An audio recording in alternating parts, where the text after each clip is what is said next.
All right, good evening, everybody. My name is Nick. I'm the creator of Keep the Peace, and thank you for joining us this evening for our very first live stream of gameplay from the Keep the Peace prototype. Sorry for a small delay getting started. Oh. All right, good evening. A little audio feedback there. Sorry, some small hiccups getting started, but really appreciate everyone that's joining us today. I know we've got folks from all over the world on the stream. For some of you, it's 2, 3, 4 o'clock in the morning. Really appreciate you joining us for this stream to check out Keep the Peace, share your questions, share your ideas, and all of that. I know we've got some folks on the stream who are probably new to Keep the Peace and new to the Keep the Peace community. For you folks, just a very quick introduction as we get started here. By the way, if you're having any trouble hearing or any problem with the audio, just shoot a message into the text there. I can try to adjust the volumes or whatnot. It was sounding okay when I tested it earlier. But if you're having any trouble hearing, that actually might help some things. If you're having any trouble, let me know if the double audio is possibly fixed now. It was sounding okay when I tested it earlier. Okay, 1 second. Bear with me. That actually might help some things. If you're having any trouble, let me know if the double audio is possibly fixed now. It was sounding okay when I tested it earlier. Okay, how you guys doing? Still getting an echo? That actually might help some things. If you're having any trouble, let me know if the double audio is possibly fixed now. It was sounding okay when I tested it earlier. Any better? Any better? Everything's off here except my one microphone. I can't hear a thing. Better? Still? Better? Better? Yes? Yes? I'm hearing some yeses.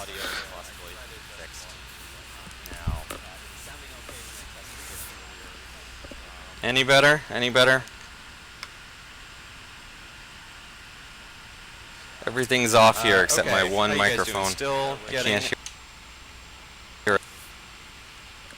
Any better? Any better?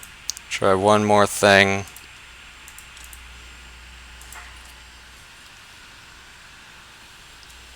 Okay, hopefully that's a little better. I think some folks are saying.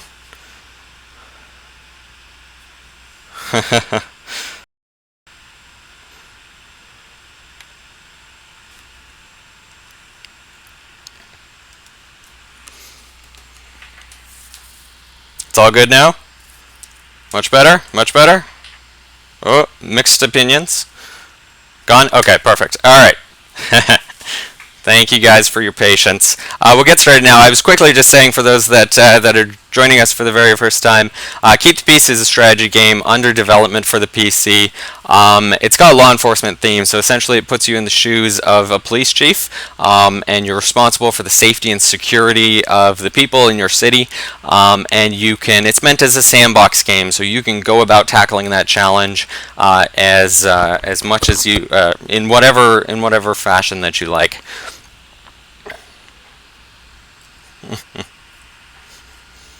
Alright, sorry if it's a little loud. I can possibly turn down my mic volume a little bit. Should be a bit better. Alright, so again, the purpose of this stream will run for probably about 45 minutes or so. Try to leave some time to answer some questions that folks have. We probably won't get to all the questions, but we do have a very active Discord server set up where you can come and share any additional questions that you may have, chat about the game, share ideas, and whatnot. And we're also going to be expanding the website, which is playktp.com, significantly over the next few weeks to to build out some additional community features as well, forums and places where you can request features and whatnot.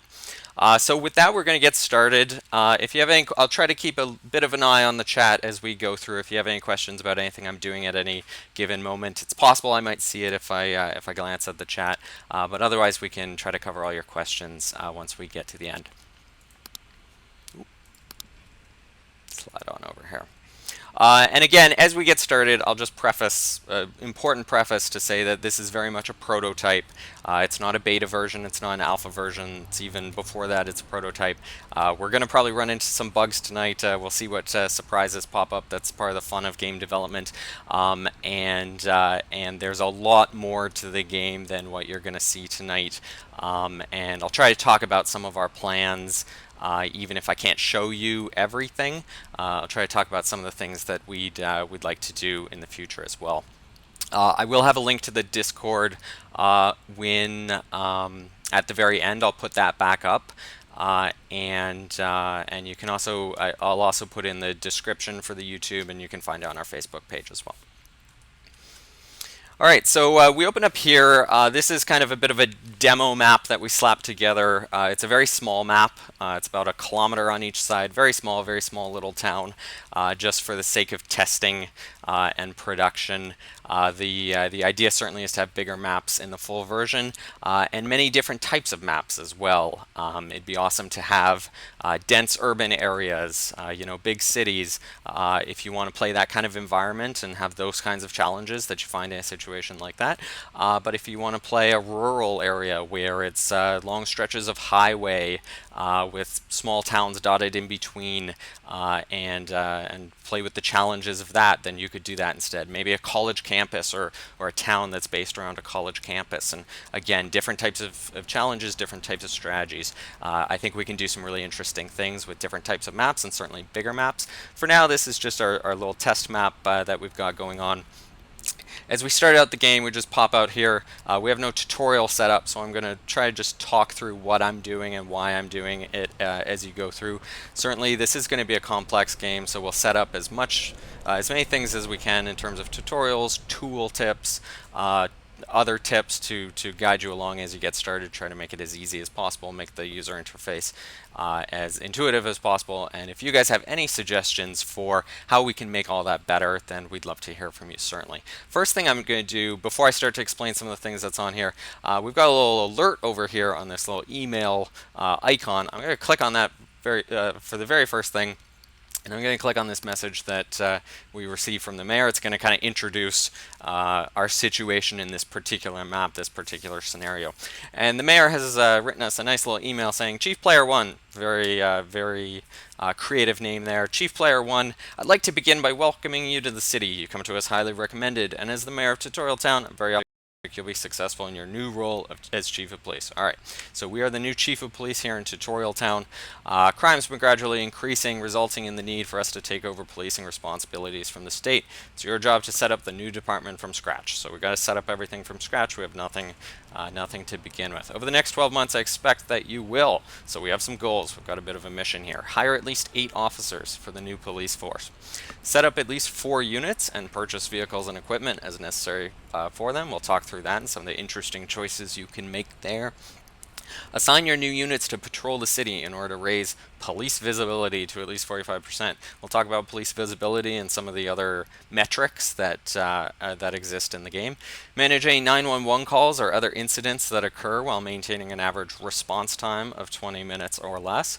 And investigating cases that are received by your office and maintain a clearance rate of at least 50%. Response time is how quickly we can get a unit to any given emergency, any given incident. Clearance rate is how many crimes get committed, get solved. Somebody is arrested in connection for that crime. In addition, you should get to know the community and neighborhoods you will serve in Tutorial Town. That's going to be important. I'm going to talk about getting to know the community.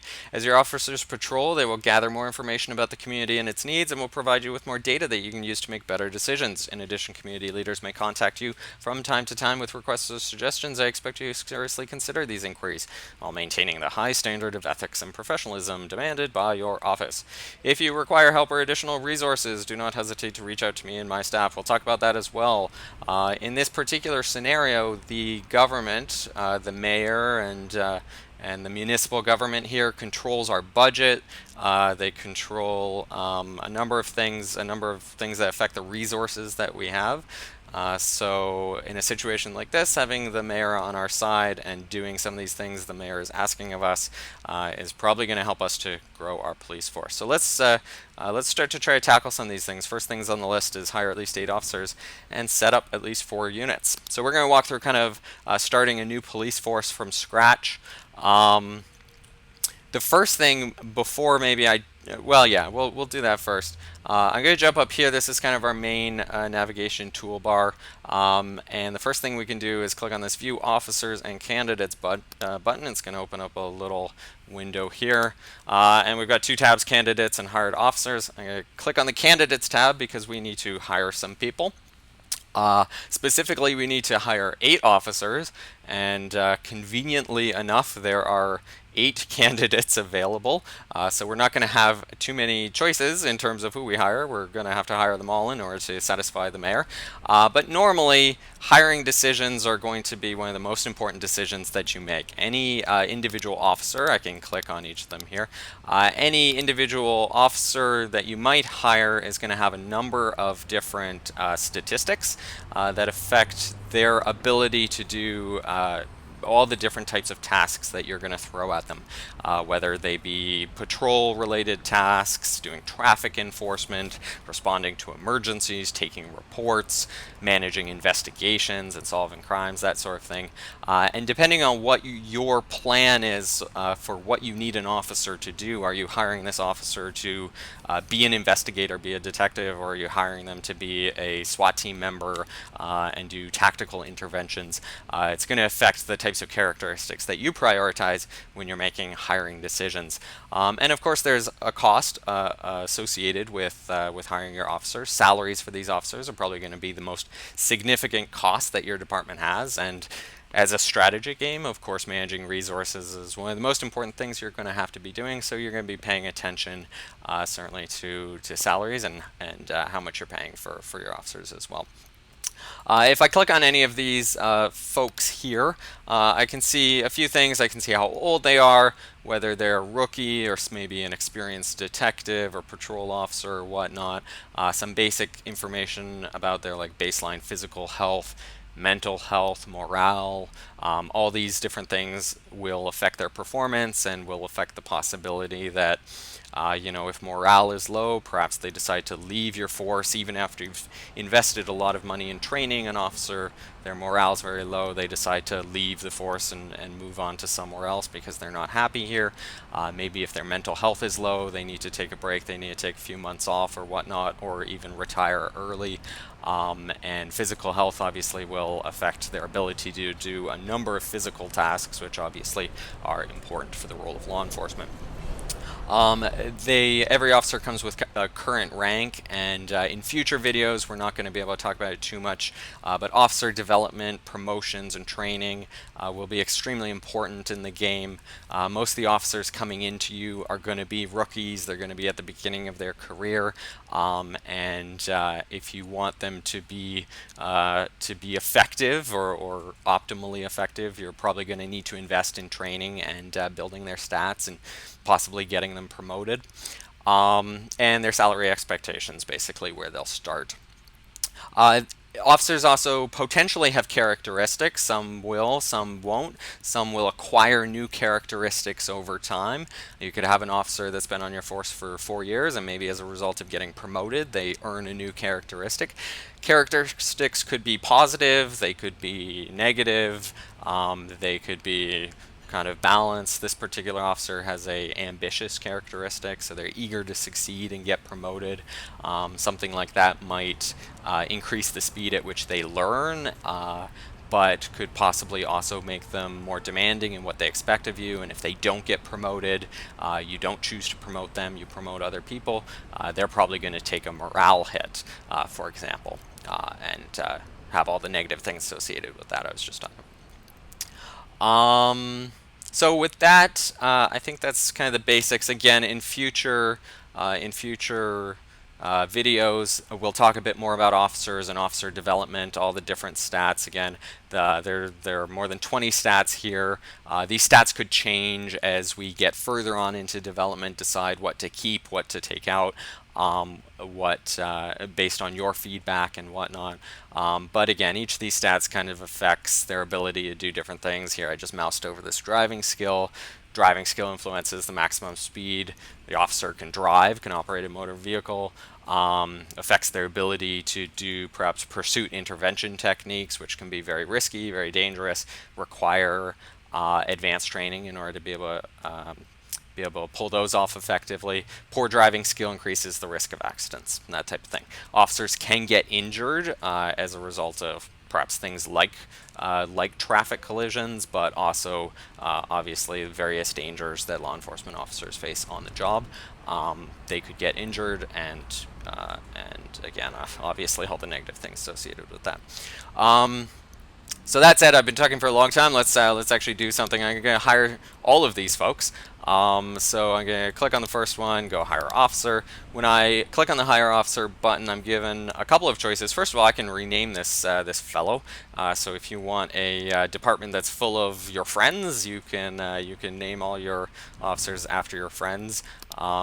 Very easily just by changing their names here. I can adjust, if I wanted to, I could adjust the salary that I'm hiring them at. Usually best to just leave it at the salary expectation if I don't want them to be unhappy, but maybe if I wanted to give them a morale boost, I could start them off at a higher salary.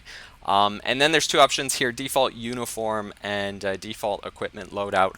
The default uniform is primarily a aesthetic decision. Right now we've just got 4 very basic uniforms in here for these folks. I can choose the one that I like the best.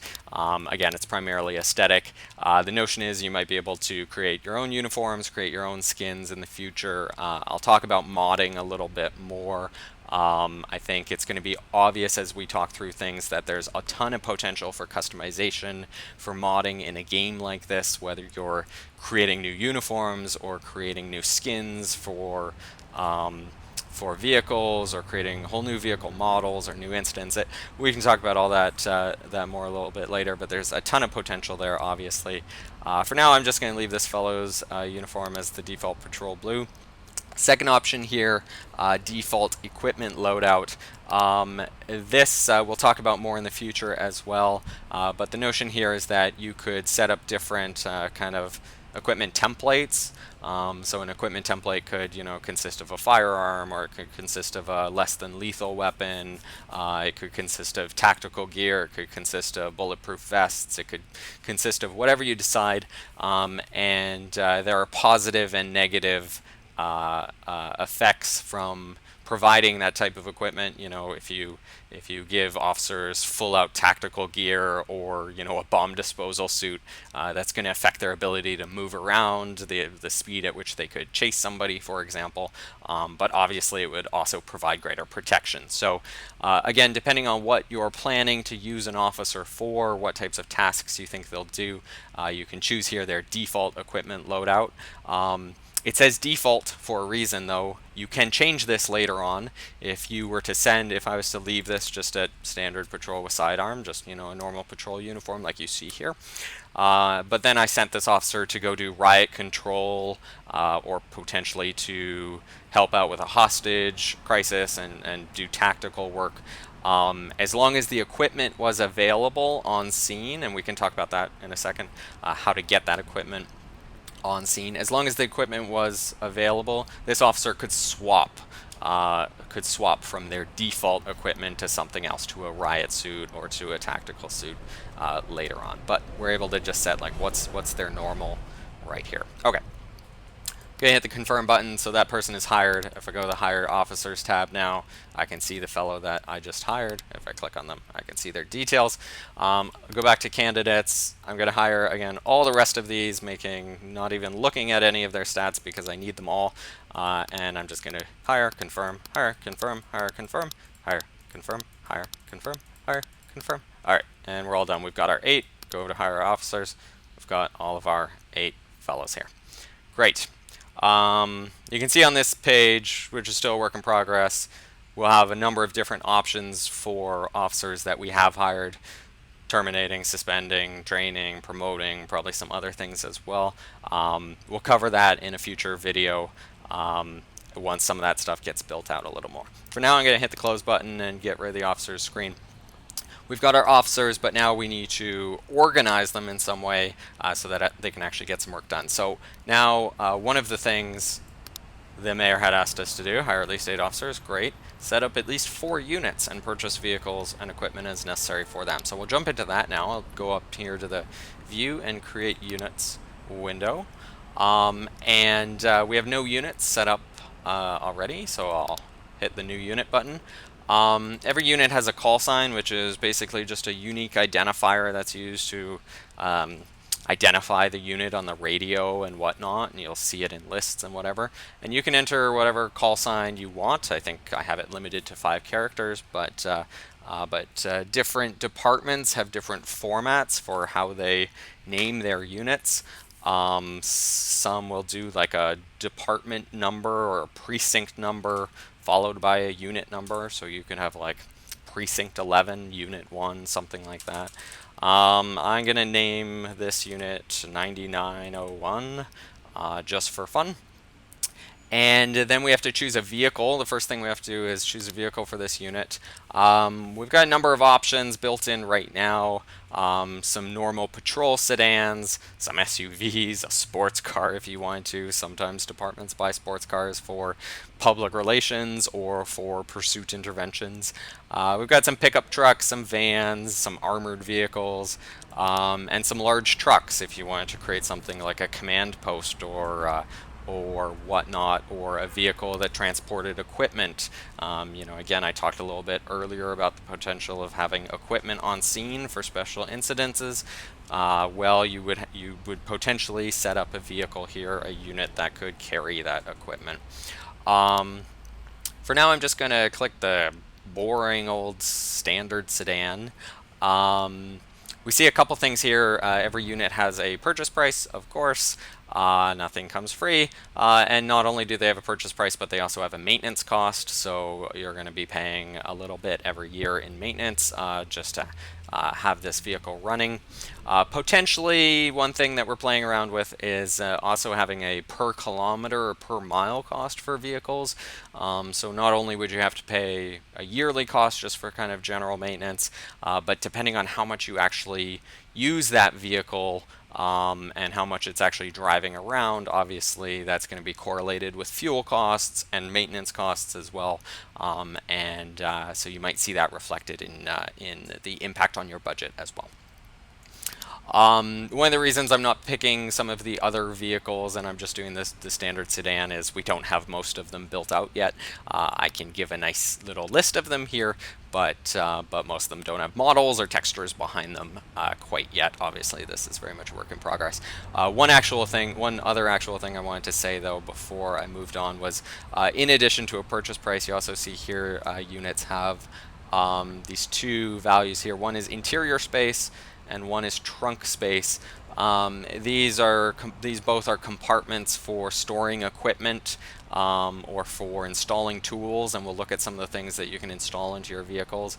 And one of the most interesting and difficult decisions I think you'll need to make will be what equipment to put into vehicles, especially small vehicles like a patrol sedan.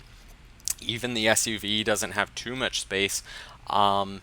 If you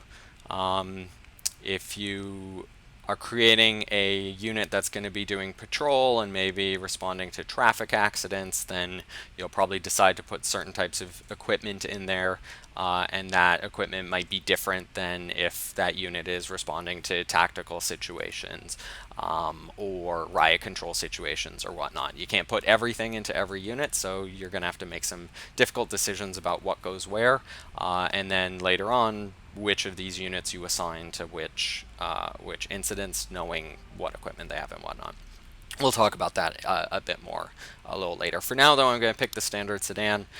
We've got a couple equipment options here. The first of all is paint. And if I click the change button, actually this is already open, but we've got two systems right now for painting your vehicle. If you want to, I know some folks are going to be really interested in customizing things, customizing their department as much as possible. Other people will just skip past this step, and that's totally fine as well. But for those that are interested in customizing their units as much as possible, we've got two kind of paint options here. The first, I'm going to jump over to custom paint. This is very basic and messy, and we'll do something better in the future. But for the sake of this prototype, we've got a couple different templates. So you could choose flat color and then pick a color, and you're just going to get some whatever color you want. You could pick other colors too. And if you wanted to do like an unmarked car, then you could do something like this. You've got just a black unmarked car. I can get rid of the call signs, and then you've got a totally unmarked car. If you want to do something more interesting, we could do like maybe a two-tone, and then do like a classic black and white sort of arrangement like that. See that in LA and some other places. A couple different options. It's all pretty basic, but if within this interface you just easily want to create something totally custom and wacky, you can. And then you can also do a couple things here. So there's some text options. If you wanted to put some text on the side of your unit, come on, let's keep scrolling. Oops. Police. Secondary text, usually like a motto or something. What's a good motto? Keep the peace is a good motto. A little small to see, but it's there.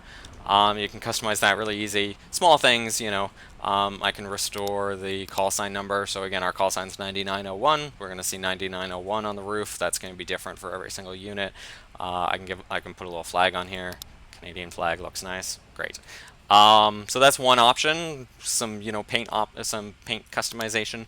The other thing you can do, and for those, again, now we're going to get back into the modding discussion a little, but if you're competent with a paint program like Photoshop or whatnot, you might decide you want to do something a little bit more interesting than what we've provided here, and something you can just totally go wild with in Photoshop or whatnot. I spent about 5 minutes each, you can probably tell, to put these together. You guys can do a lot better than I can do in 5 minutes, but some examples of just throwing something together in Photoshop that you can then put on, which is a lot more, which is you can just go crazy. You can do whatever design you want. You can mimic a real life force if you wanted to, or let your creativity go wild and create the police livery that you always dreamed of, that you think your local police should have. Again, you can still, even with this, you can still customize whether the call signs appear, change the flag. You could put other flags as well. These are just the G7 for fun, and whatnot. For now, I'm gonna use this one. Actually, let's do this one. I'm going to put the call signs back on because I like to know which unit is which. And I'll leave the Canadian flag doesn't really work with state police, so I guess we'll make it US flag. Okay. Good, so that's paint. For those of you guys who don't care about paint at all, thank you for being patient through that. We can move on to kind of more things that actually affect gameplay. We've got a couple of other options here. One is lighting. So if I click on the lighting button, our rotation stops a little bit. We've got these little circles, which are basically hard points, places where we can attach equipment. And if I click on the roof, for example, I can choose different equipment to put there on the roof, such as this light bar, or this light bar, or this light bar. The notion would be certainly there would be other light bars, and again, potentially with modding support down the road, you might be able to create your own pieces of equipment, your own custom light bars as well. For now, we've just got these three very basic ones that you can slap on there. These light bars have costs associated with them. Again, some small maintenance costs. It's not implemented yet, but the light bars will, and some of these other things, the light bars will have an effect on gameplay. They're not just about aesthetics, but one of the stats that you see up here for this unit is conspicuity, how conspicuous the unit is, basically how visible the unit is. Is it easy to identify, or is it a bit more stealthy? Does it sneak around? As many law enforcement agencies have explored, there are pros and cons to both. Some law enforcement organizations prioritize making their vehicles, especially their patrol vehicles, be as visible as possible, and there are benefits to that, and you might choose to go that route. Other law enforcement agencies try to make their units as discreet as possible, so that they can sneak up on offenders, criminals don't see them coming or whatnot. You might decide to go that route as well. You might decide a mix of both. You know, your highway patrol units might be a little stealthy, so that folks on the highway don't see them when they're you know, sneaking up on speeders or running speed traps or whatnot. Whereas your standard patrol units in the city or whatnot might be more conspicuous, might be more visible. So things like lighting, even paint, actually would affect the conspicuity of your units and how visible they are. For now, I'm going to leave it. Actually, I'll do the traditional one. And then I'll jump over to exterior equipment.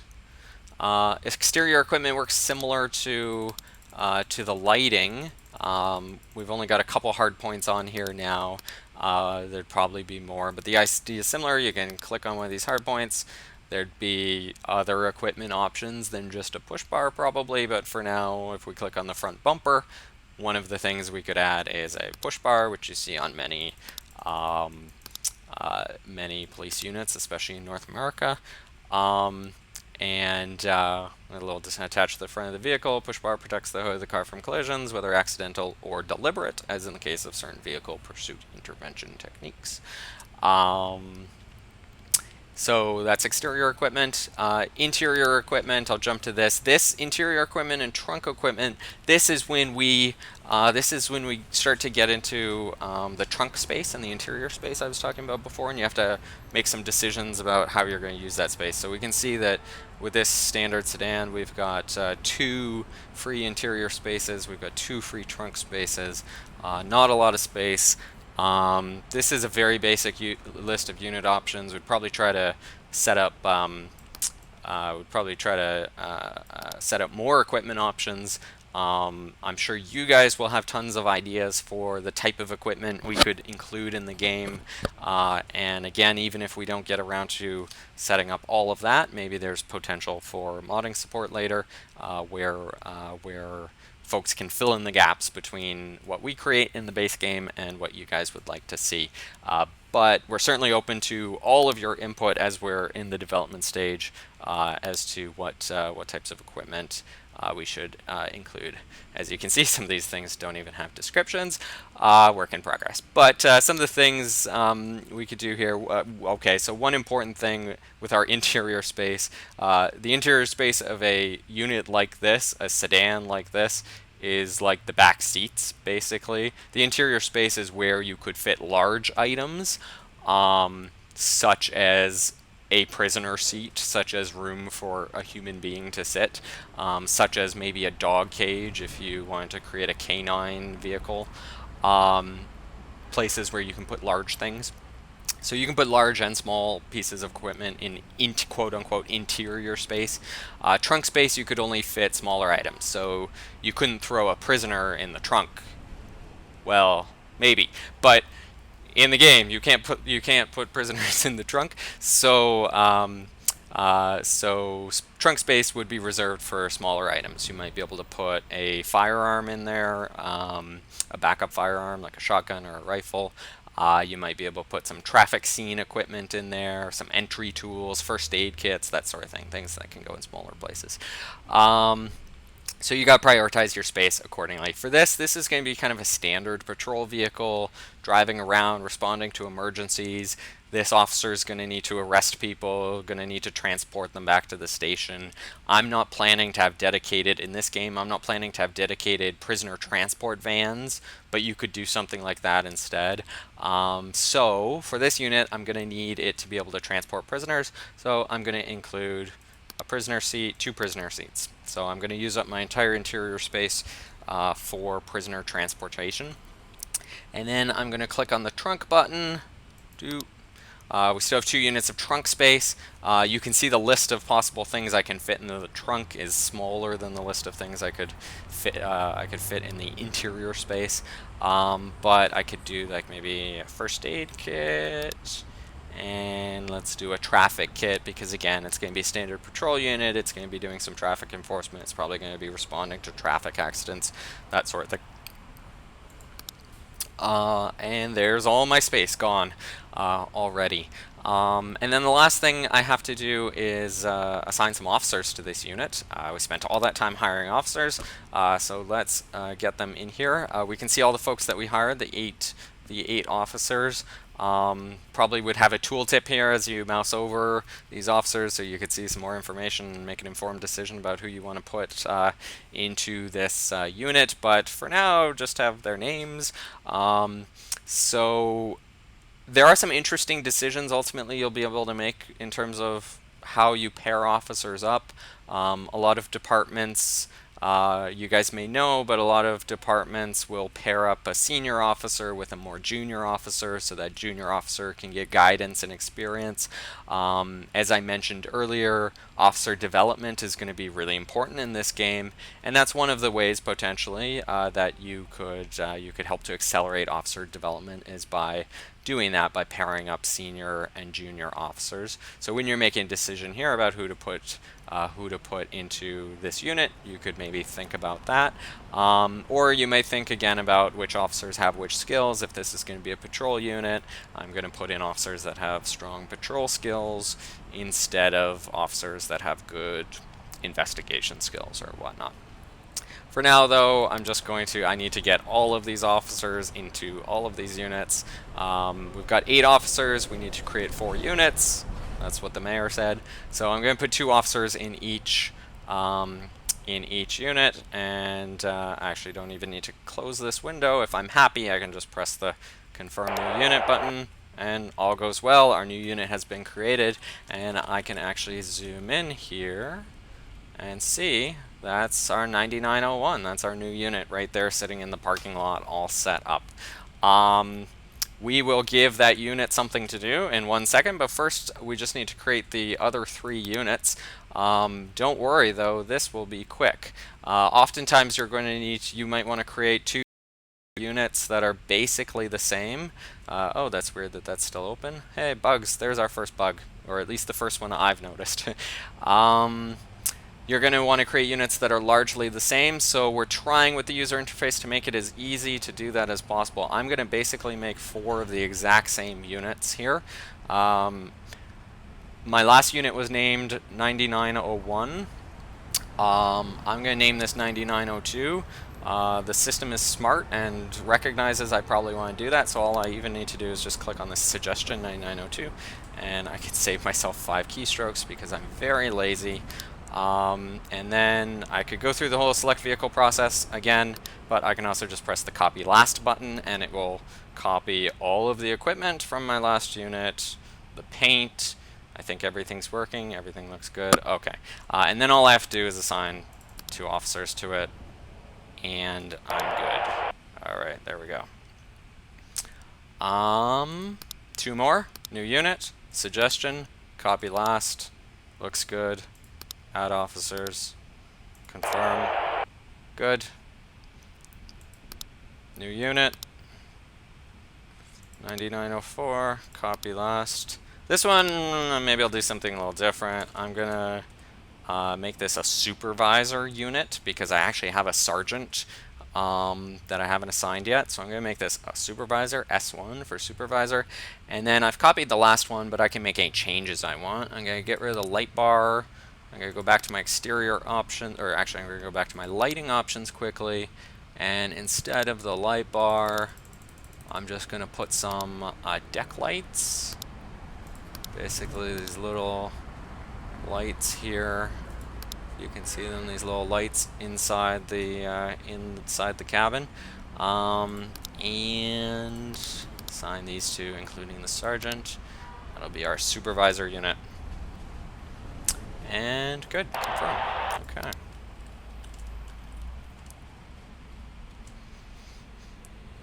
Cool.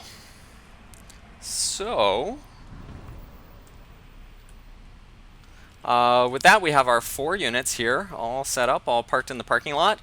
We've got our little unit list over here on the right side, which wasn't filling in there for a second until I unpaused the game. I was a little worried about that, but it looks like we're good. And I can click on any of these here, or I could click on any of them here. Get a little, see what equipment is installed, see which officers are in which ones. There's a few different options you can have to administer and adjust each unit. We'll talk about those in a later video, probably. But for now, we've got our 8 officers hired. We've got our 4 units set up now.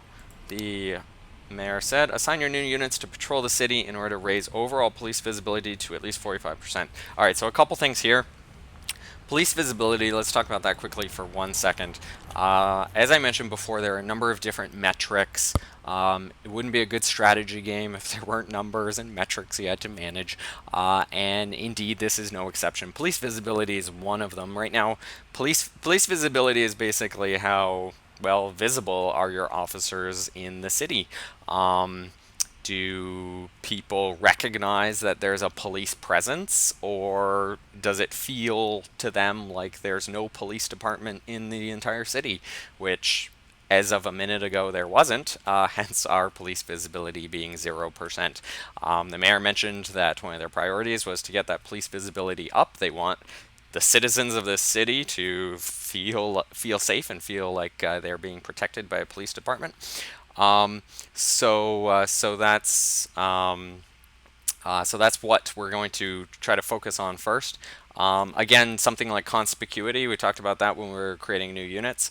That could affect the ability, the visibility of your units as they patrol around. If they are bright yellow, they're going to be a bit more visible. They're going to increase police visibility more quickly than if they're stealth units or undercover units, certainly, which probably would have no effect on police visibility.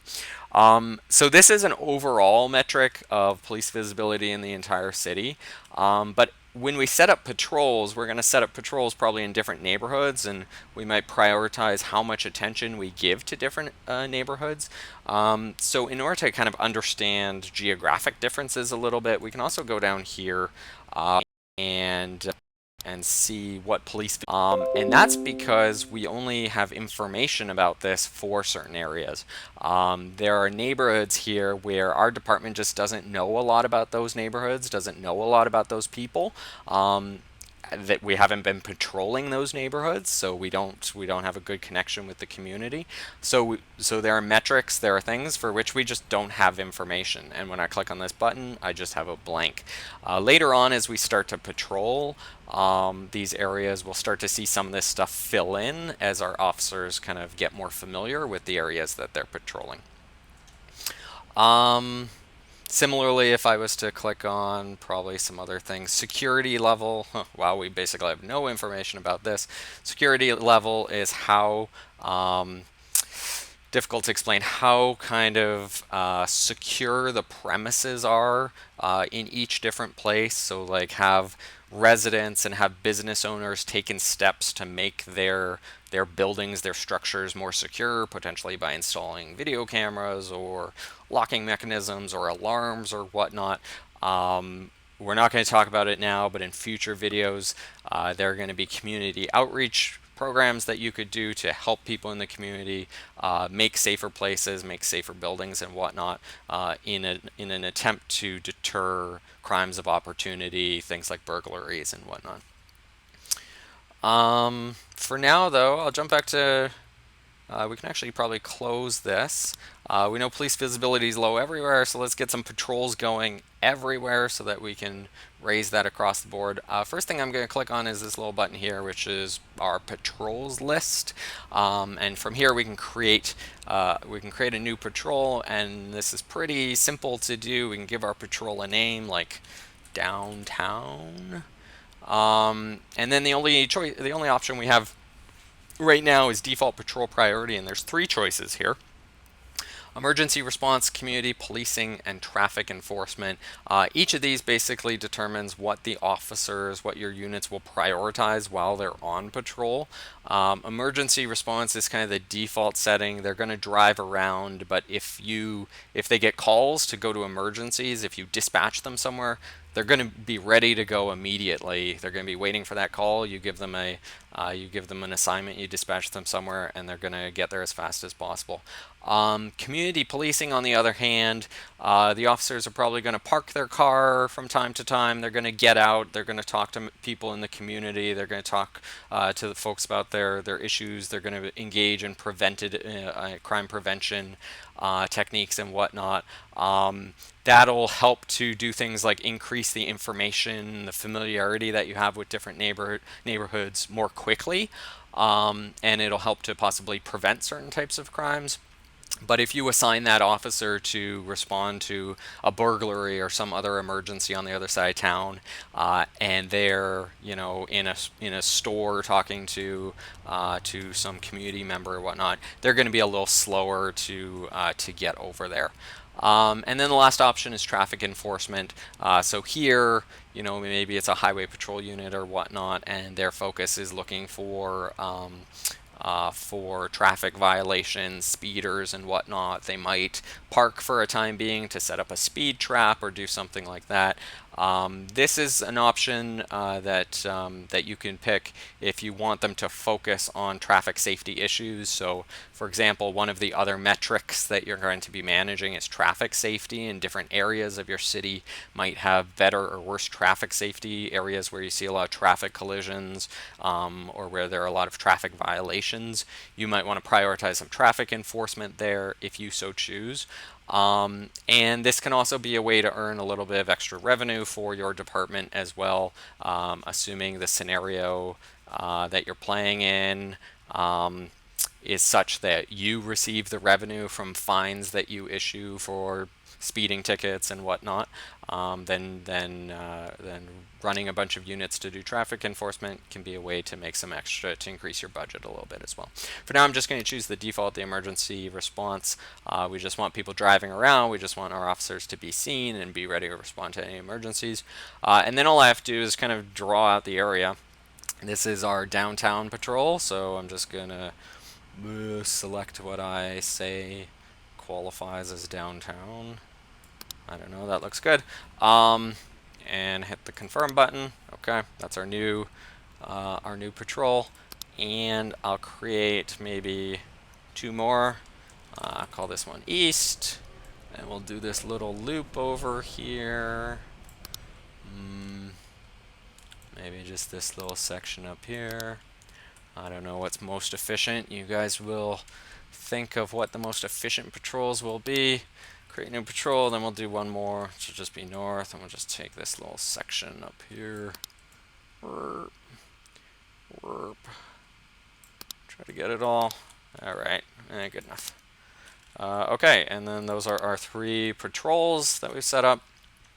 And then I can assign these units. I can select them however I like, and just right-click on a patrol. And the game is paused, so they're not going to do anything. So I'm going to unpause the game, and off they go.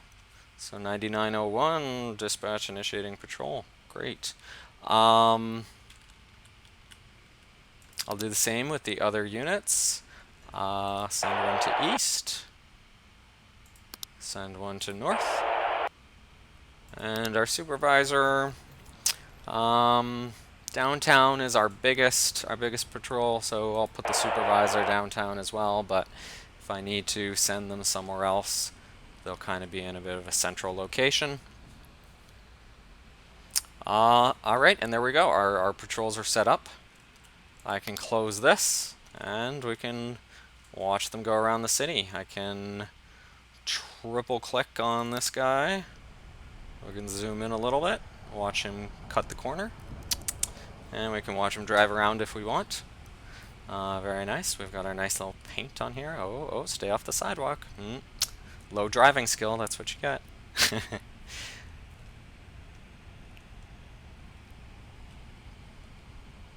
And I'll zoom back out. Okay, so one of the key purposes of sending these folks out on patrols was to increase police visibility. If I go up here now, I can see already in just a few minutes our police visibility has increased a fair bit from 0% to 9%, 10%. We can see it's increasing. And if I jump over to that data view that we had before, we can see here as well some of these colors are starting to turn a little less red. So that's great. That's the trajectory that we wanted. I think the mayor was looking for 45%, so hopefully it's going up and we can get to 45%. I'll close this for now. All right, so that's the basics of kind of setting up a police force. Oh, okay. Good timing. The next thing we can look at is responding to incidents. So down here, this is kind of, you probably already noticed already, but we've got a bit of a radio panel down here. And we can receive 911 calls and other messages from our units. And here we received a noise complaint from someone who dialed 911 about a noise complaint, but that's another matter. And we can see noise complaint at Bond resident on Church Road, no further details. And I guess I will send someone to go over there because everybody's free. I can click on, that's our supervisor. I can click on them, right click on our noise complaint, double click to zoom in, and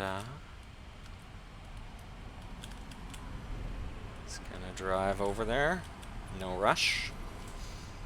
Park, alright, park in the middle of the road. And they're going to have a little conversation. Simple incidents like this, noise complaints especially, probably the simplest of all incidents, really don't require you to micromanage anything. Your officers hopefully are smart, if you hired good ones, and they can tackle managing a noise complaint and telling some homeowner to turn the stereo down. And that's exactly what that officer did relatively quickly. And once they were done, the incident was completed, and our supervisor there just went back to their patrol, just resumed their patrol. We didn't have to tell them to go back to work. They know what to do. So that was super simple. All we had to do was just send the unit, decide who we wanted to send, and send them over there. And that was super easy. I didn't talk about it, but we did have the noise complaint did show up in this incident list over here. We can see some various information, not too much interesting information in such a basic incident, but some different information about the incident. In future videos, we're going to get into we'll do a couple more complex incidents now, probably. I'm sure we'll get some. But in future videos, we'll look at like much more complex ones, hostage situations, things that go on for hours of game time, not real time, but hours of game time, and require you to be a lot more strategic with your interventions. For now, the incidents are pretty basic, but we have ambitious goals for them, certainly. And we've got another emergency. This time a domestic dispute, domestic disturbance. Say that a few times fast. And it's over here in our east zone. This got marked as an emergency versus non-urgent because the dispatcher said possible assault in progress, so the caller probably indicated that there was a possibility of physical violence actually happening. So I'm going to send that unit over there. One thing actually I should have taken the opportunity to mention, but there's a little button here on this little radio message that says assign nearest unit. Instead of picking a specific unit and sending them over, which is fine, I could just click that button and the system will just find whoever the nearest unit is that's on patrol. They won't take units that are not on patrol, but whichever the nearest patrolling unit is, and we'll dispatch them, so just to make your lives a little easier. So again, nothing terribly complex here. They're probably going to just have a discussion, not looking at each other while having that discussion. But that's bug number 2 or 3 or 4, whatever we're at. Again, this is, even though this was an emergency, this was probably pretty basic. If the unit, if the officer ended up getting into a fight, a physical altercation or whatever, or they were met with resistance, they would probably, they'd probably call and ask for backup. So I would need to be paying attention to see if they requested backup or not, and act on that if necessary. But otherwise, I can just let them be, and the officer will let me know if they need help or not.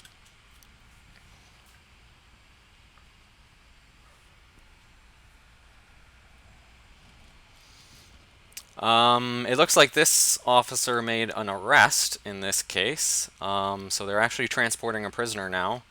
They've left the scene, but we can see they're transporting a prisoner back to the station. So once they finish doing that, then they will, assuming there's nothing left to do, then they will go back and resume their patrol. Just keeping an eye on our police visibility, looks like it's up to 34% and it's still increasing, so that's good.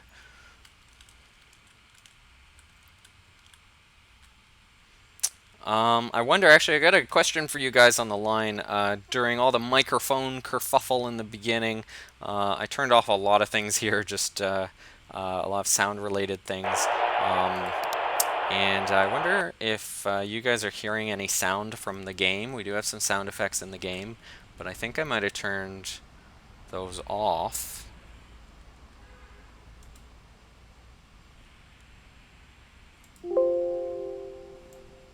I'm going to turn the sound effects back up.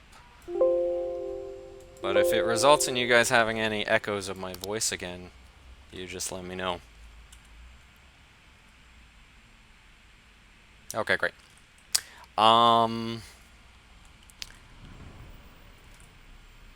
Yeah, there aren't a lot of sound effects, and there's no music or anything. There's a little bit of ambient, whoops, there's a little bit of ambient street noise.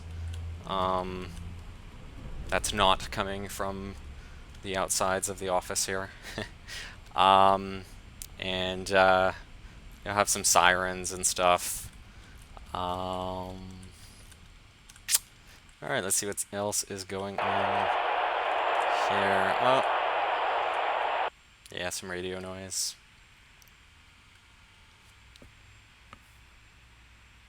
I know definitely a bunch of questions about other vehicles. We're actually close to getting a prototype version of the SUV ready, because I know I love SUVs as well, at least police SUVs. Well, and so my priority is getting the SUV ready, but it's not quite ready yet. So probably in the next video we'll have the SUV ready to go that we can show you guys and show it all painted up and stuff, and that'll be cool. So you have to tune into the next video for that one. And I had promised traffic stops as well, and at the last minute we had a bug in the traffic stop system that was, after spending a whole day working on the traffic stops, this one bug just wouldn't let me quote unquote ship it. So we're gonna have to wait on the traffic stop as well, but next video I promise we'll have the traffic stop, we'll have the SUVs up and running, and we can take a look at that. And instead of rambling, I should probably assign somebody to go to this shoplifting call, although it's not an emergency. Shoplifter being held in custody. Alright, so here I can demonstrate. I'll just click on the assign nearest unit button, and our supervisor 1 was the nearest unit, so off they go. Yeah, I can talk about the traffic stops. Essentially, traffic stops will differ from the incidents that we've seen so far. All of the incidents that we've seen so far have kind of come from the 911 or the 911 or the emergency communication center. Somebody calls 911 or 112 or 999 or whatever it is, wherever you are. and then I have to dispatch a unit. Traffic stops will be different in that the unit themselves will initiate the incident. So you'll get a radio call from the unit in this case saying 9902 traffic stop on Highway 55, approximate location, whatever. Most of the time, the unit will probably, just say that, no additional units needed, just a routine. There are no routine traffic stops, but just a normal traffic stop. And most of the time, they'll probably give the driver a warning, give the driver a ticket, whatever, go on their way. But again, similar to that domestic disturbance we saw yesterday, or not yesterday, we saw earlier, you got to be ready if something goes wrong. If that driver takes off and this traffic stop, if that driver takes off and the traffic stop turns into a pursuit, then you got to be ready to send backup. If the person ends up fleeing on foot, then you got to be ready to send backup. If they're resisting, or if potentially it turns into a felony stop, quote unquote, a felony stop, basically a stop where the person being pulled over has warrants for their arrest for serious crimes. Then the officer pulling them over will probably call you up on the radio and say they ran the plates or they ran the person's identification, there's warrants for their arrest, and they might, depending on the situation, request backup, and you could send backup, and depending on the situation, you might be able to then handle it differently. So that's kind of the basics. There's more I'll be able to talk through once I can actually demonstrate something. Like with all of these incidents, what we have in the prototype is going to be pretty basic. Once we get into alpha, once we can build this stuff out a bit more, once we get feedback from you guys, once we get more ideas from you guys, we can make all this stuff better. We can make all this stuff more realistic and more detailed. So it's all very much work in progress.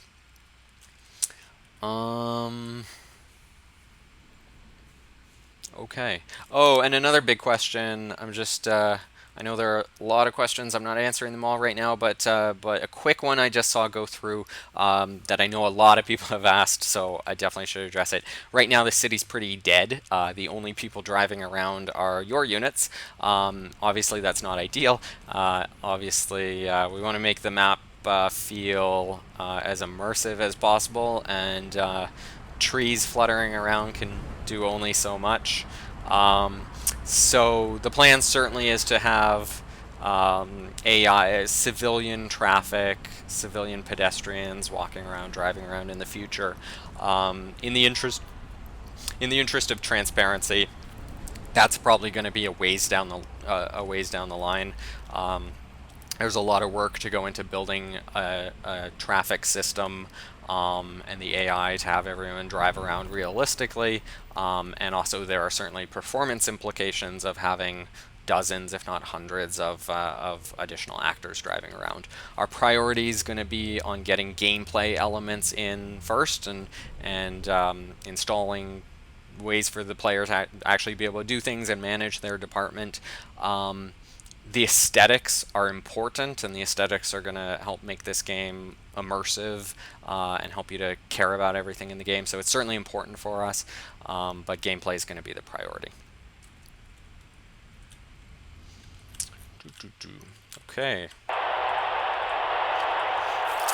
Now we have something. Oh, now we have something a bit more interesting.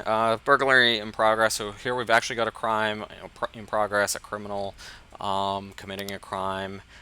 So let's not delay getting some units over there. Maybe we'll send 2 of them. With a burglar who we can see is just standing there, not very realistic. In real life, they'd be probably doing something, but our little burglar's just standing there. Well, if these guys are in the neighborhood, I guess we'll assign them all. Who knows what could happen here? So we can see the burglars actually taking off. They're running away. The walking animations broke like 10 minutes before the stream, which was great. Again, the joys of game development. But this person's running away, and are all my units right there? Oh, this guy. And these fellows are chasing them. What I did there was basically probably the worst thing you could do in a situation like this. I sent all of my units to the front door of the house. The burglar saw us coming from half a block away and decided to run. Oh, this floating animation thing is really bugging me. They really should be walking. I'm sure you guys have seen in the other videos that they do actually run. But I did the worst thing possible. The burglar saw us coming from half a block away and decided to run, and so now we're stuck in this foot pursuit that has gone on for 2 blocks.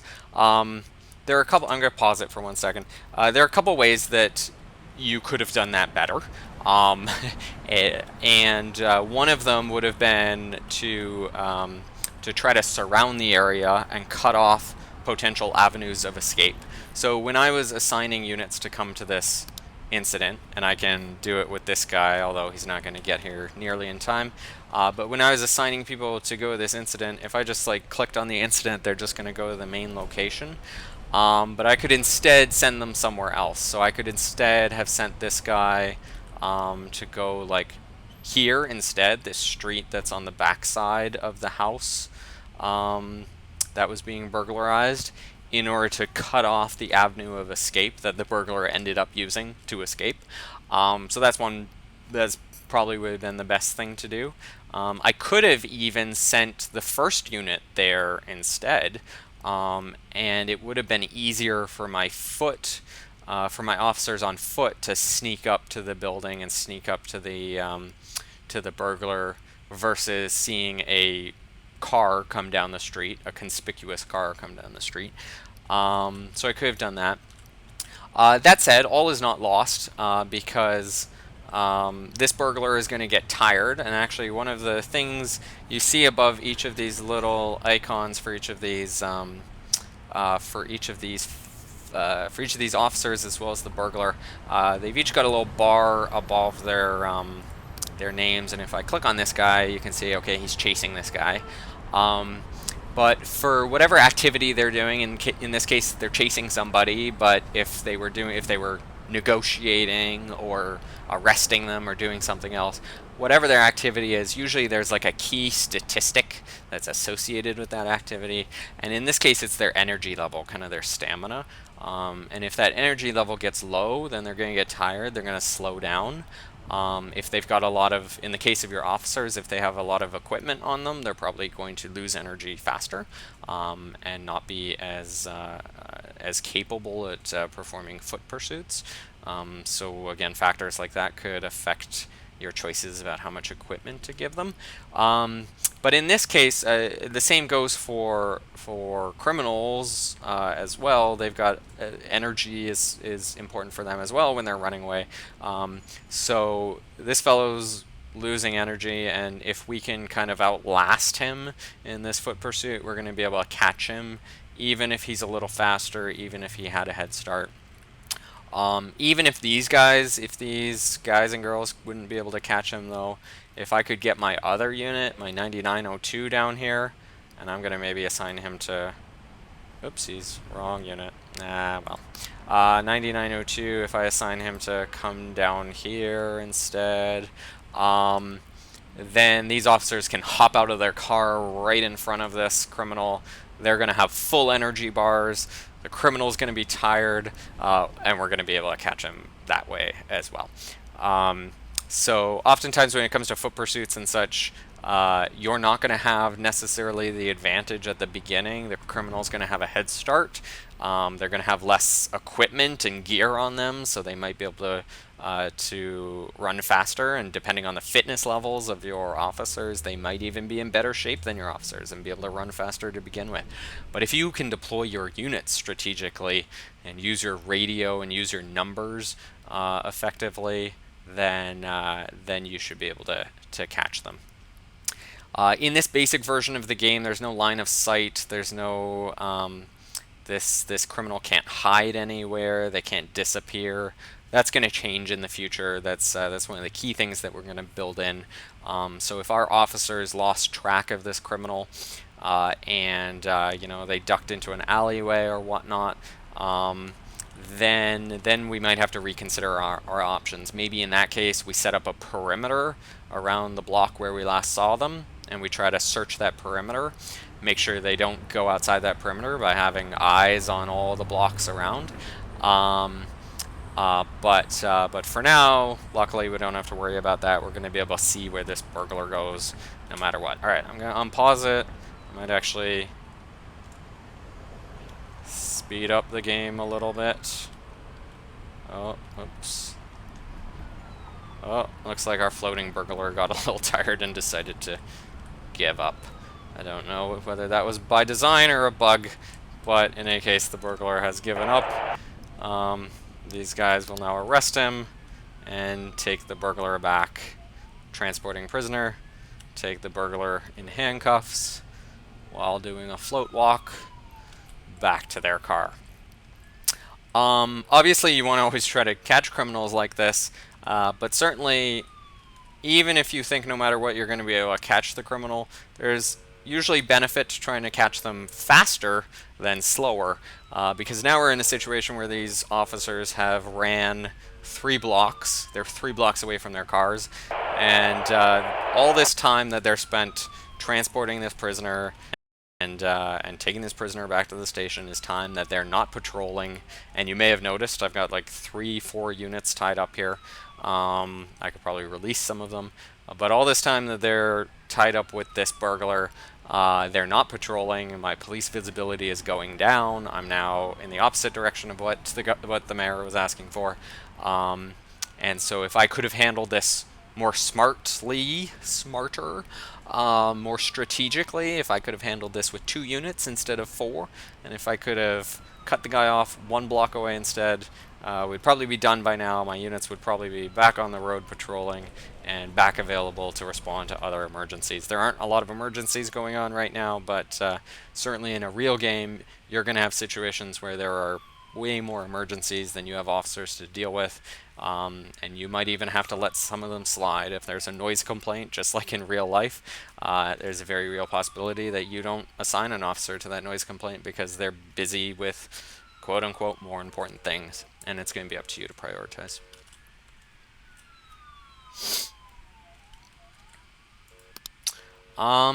Okay, so we're already about including kind of the delay, including the delay in the beginning, we're probably already about an hour and 10-20 minutes into the stream.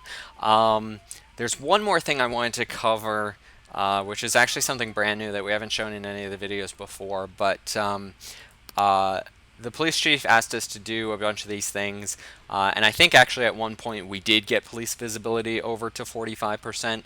We can see our response time up here is just 11 minutes, so that's even better than the 20 minutes that the mayor was asking for. And so far we've arrested everybody who has committed a crime that we know about. So our clearance rate's actually 100%, even better than the 50%. So I think at one point in time we actually satisfied all of these goals that the mayor had for us. Because if I go up here, I take a look up here, we've got this government influence. We've got these government influence points, and we've got these community influence points. Okay, and I want to talk quickly about that. We also have your financial resources. Your budget is here, both how much cash you kind of have in the bank for capital expenditures for buying vehicles and whatnot, but also what your annual budget is. So we can see that we're actually losing money. We're actually losing $98,000 a year, and if we don't do something about that at some point, then we're going to run out of money.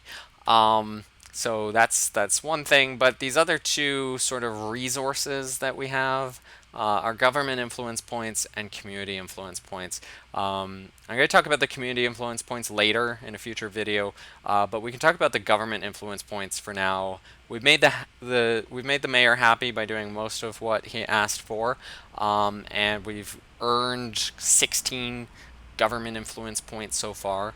And these actually benefit us. We can use these to help grow our department and acquire more resources. Like I said in the beginning, in this scenario, the government controls our resources, controls our budget, how much money we have.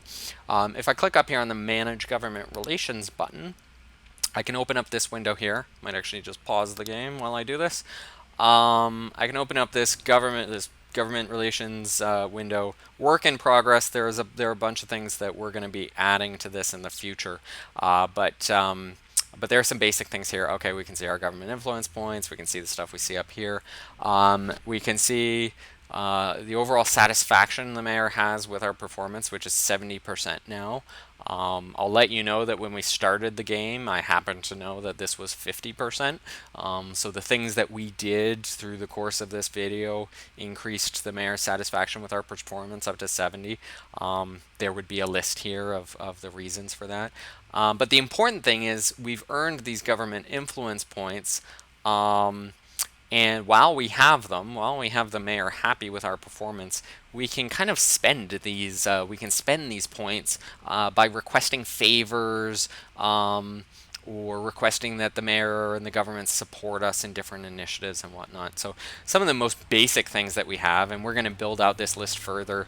And again, this is an area where you guys would probably have some interesting ideas for what we might add to this, but some of the basic requests that we can make are for more money. So if we see that we don't have enough money to support the department, and that's the case right now, then we could request an increase in our budget. So that would be like an increase in how much money we get from the government through taxes or whatnot every year.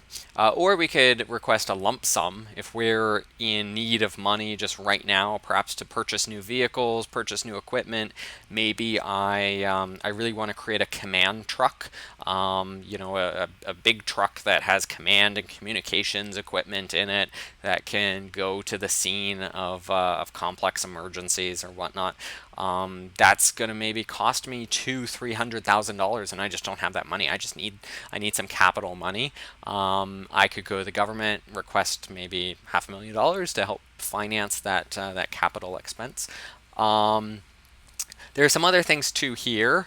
Just starters. Again, we're going to build this out some more, but if what I actually need is community influence points, and again in a future video I'll talk about some of the favors or the initiatives that you can do that involve the community that would cost community influence points.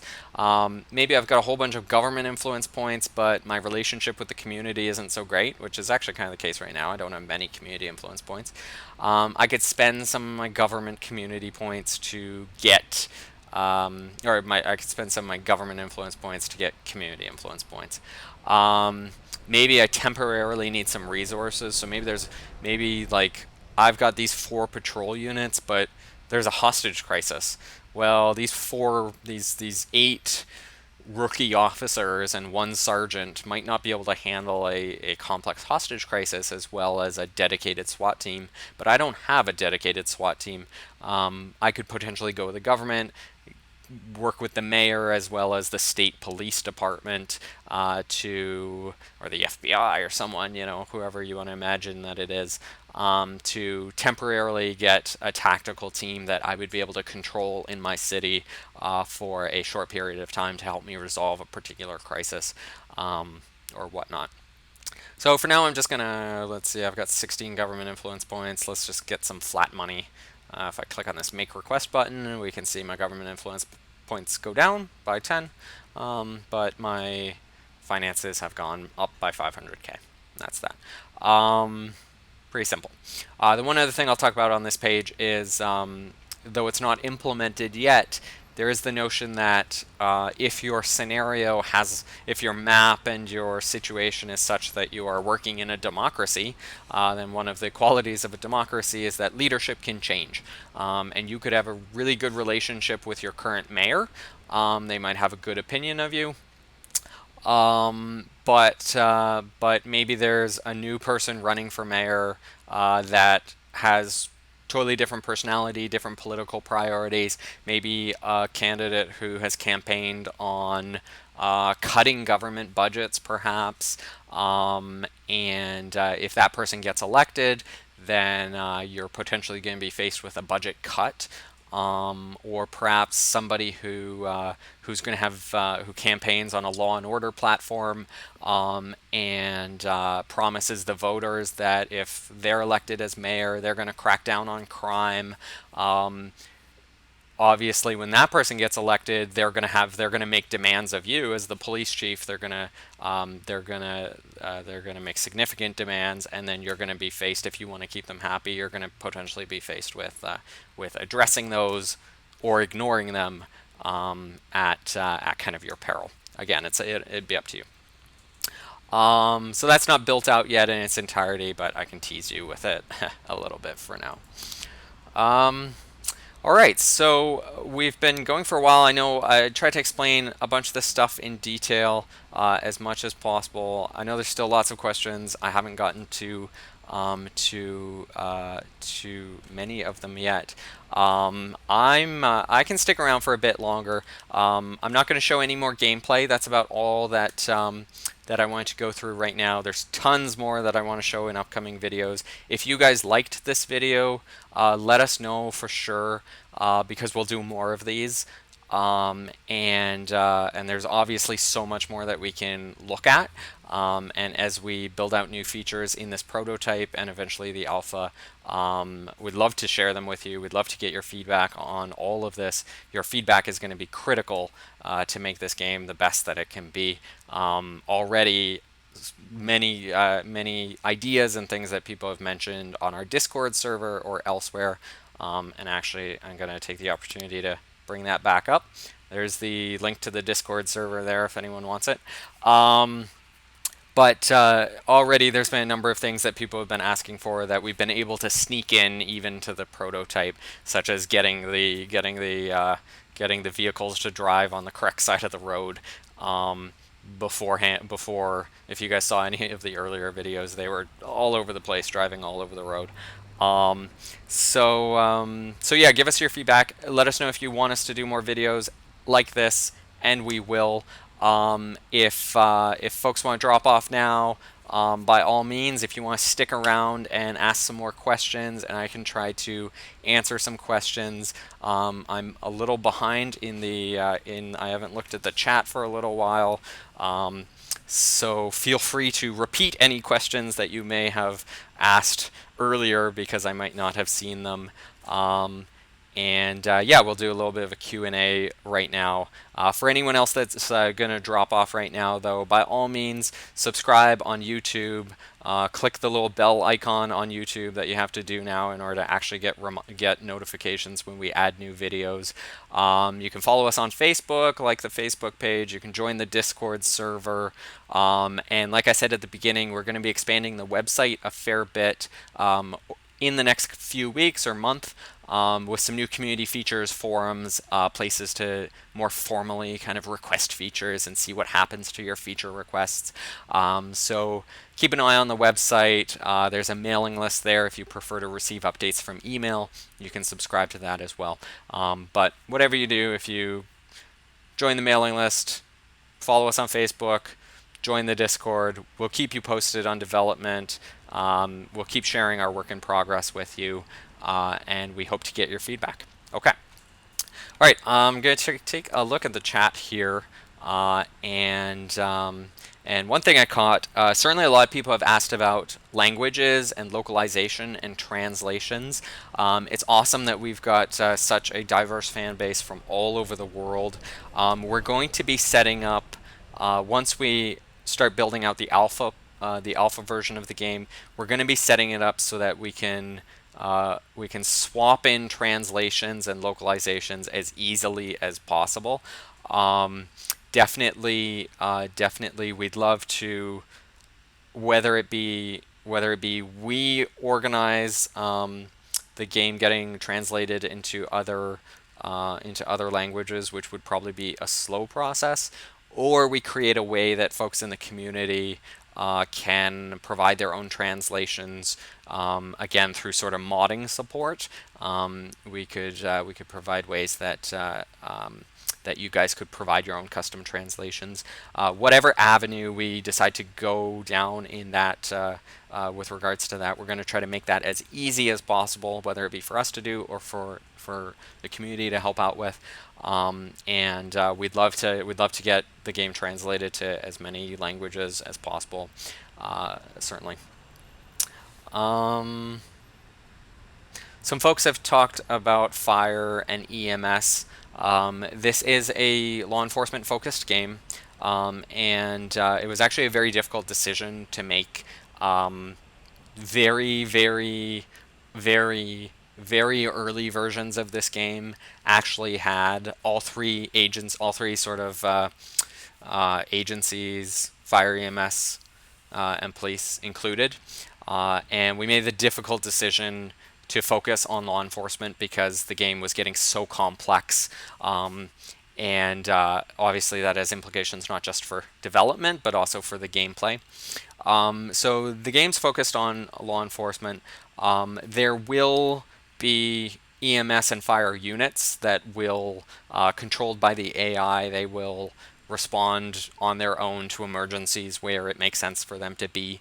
And there might be dependencies between you and them. So if there's a fire, for example, then you'd probably have to wait for the fire department to put out the fire before you could send in an arson investigator. There'd be a bit of a dependency there. On the other hand, you might have paramedics call you, put in a dispatch request for support if EMS attends to the scene of a medical incident where perhaps somebody was assaulted or perhaps someone is being belligerent, and the paramedics feel unsafe and they want police support. They might actually call you for help. So you could have situations like that. But there's no plans from what we're doing, from what the developers are doing. There's no plans for us to give you direct control over fire or EMS. I know some folks have talked about potentially something in the future, maybe a mod in the future could address something like that. We'll see. That's possibly on the table. I will kind of repeat what I said earlier, that like our hope is to install as much modding support as possible because we think there's so much opportunity, and maybe if we get to the point where we could provide that much capability, that's even something that community members could extend the game into if they desired. No promises, but that's the hope.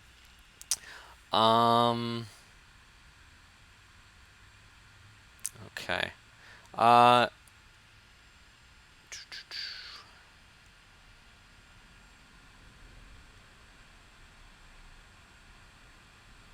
Yeah, so one quick question I can answer. The ranks, in this case we had, I think I had constables and sergeants and such in my rank system. We want to create opportunities for you to customize your department as much as possible.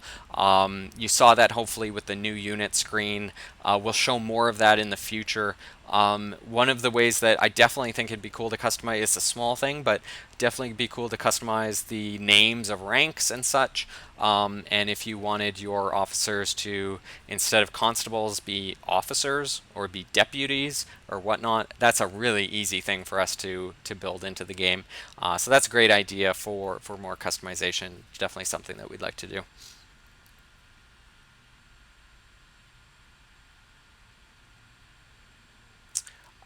Air units, yeah. So I think everything in our unit list today, or in our vehicle list today, was a pretty simple car truck unit. Uh, but and that's where we're gonna start. But I'd love to do bicycles, motorcycles, air units, which primarily would be helicopters, but perhaps fixed wing aircraft as well, maybe. Um, what am I missing? Watercraft, boats potentially. No promises. It's really early, but I share your ambitions for these types of units. I think we could do some really interesting things, certainly with air units and marine units around search and rescue. Um, around traffic enforcement, pursuits. Obviously, air units are very helpful there. I talked about when we were doing the foot pursuit earlier, I talked about how eventually there's the possibility that the criminal escapes your line of sight. Um, so that obviously indicates line of sight is important. If you've got just ground units chasing after someone, they're going to lose line of sight pretty easily. But if you've got an eye in the sky, if you've got a helicopter up there, then it's going to be really difficult for someone on foot or someone in a car to lose your officers. So units like that could be super useful, even in simple incidents, relatively simple incidents like a foot pursuit. Um, in terms of actually, a good question. In terms of like crime labs and stuff, something I haven't talked about too much, but there is the notion, and I'll hopefully be able to show this soon, that you'll be able to do things like research and things like growing your department's capabilities by building out different types of infrastructure. So, for example, building a crime lab, or for example, building out a motor pool, a garage system where your vehicles can get maintained. Um, Things like this that you can add on to your headquarters, add on to your precinct, whether they be rooms or whatnot. That will either help your units, maybe like a motor pool would help to reduce maintenance costs. A crime lab would help officers with, you might have seen one of the statistics, one of the investigative statistics was forensics, and a crime lab could help them to perform activities that are related to forensics and give them kind of a boost to their forensics abilities. Um, so certainly the notion is that you'd be able to kind of grow your department's capabilities over time by making investments such as that as well. And then in terms of things like state police or federal police, that's gonna, I talked a little bit in the beginning about different maps presenting you with different challenges. Um, I guess there's kind of two aspects to this. One is like if you wanted to be the state police, if you wanted to be federal law enforcement, um, then that's kind of just a matter of the map that gets created or the scenario that gets created. I talked about potentially having a map which was long stretches of highways where you're primarily doing traffic enforcement. Maybe that would be like a state patrol sort of situation, and you would take on the role more of a state police department versus a urban department. Um, Federal law enforcement is a little different because, well, I mean, even state to some degree, but at that point you're talking about a significant change in the types of incidents and the types of cases that you're investigating. If we can, again, this is our ambition, but it will take time and effort. If we can introduce as much modding support as possible, so that if there are types of investigations that you guys want to do that we don't create, maybe investigating financial crime or counterfeiting or federal drug crime or whatnot, um, or prisoner transport or tracking down. So I think someone said a U.S. Marshal type thing, tracking down escaped convicts or whatever. If we don't build that into the base game, those types of things, if there are gaps in what you want to see from an incident and investigation standpoint, I'd love for us to be able to give you guys the ability to augment that through mods. Again, I say that lightly right now, but a lot of effort, a lot of work will go into creating those capabilities. So that's going to be down the road in the future, probably. If you guys, in the meantime, have ideas like you're sharing right now for the types of incidents you want to see us create, we'll definitely take that in mind as we decide what to put into the base game, and help you to kind of be able to live out these scenarios. Um, Certainly, yeah. So I just caught a question about like mass shootings, terrorism, big things like that, and yeah, that's definitely something we'd like to include some of these more rarer rarer situations, but things where you potentially have to dedicate a very significant size of your police force for possibly a significant amount of time. The terrorism thing can be very interesting because maybe here I'll posit a possible situation. Maybe there's a big political convention or a bunch of political leaders are coming to town, and that's going to be a scheduled event. You'll know about it in advance. You'll know where it's going to be occurring in advance, and you're going to have to deal with a bunch of things around that. Maybe there are some protests planned, so you're going to have to deal with traffic control, or with crowd control, I should say, traffic control as well. But you might have to be concerned about crowd control and where you can best position your officers to perform crowd control. You need to be ready if a peaceful protest turns into a riot or something more violent. But then you might also receive a tip that there's a threat to the security of the event, perhaps from a terrorist organization or an individual or whatnot. And so there could be a intelligence and investigative element to it as well.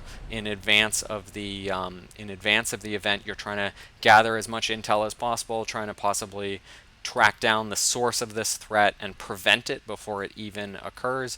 If you fail to prevent it, then potentially you have to be ready to respond to it if it does occur. But just with like a scenario like that, you could see it going in many different directions, and you could see you as the police chief with your limited resources having to really make difficult decisions. Do I prioritize crowd control?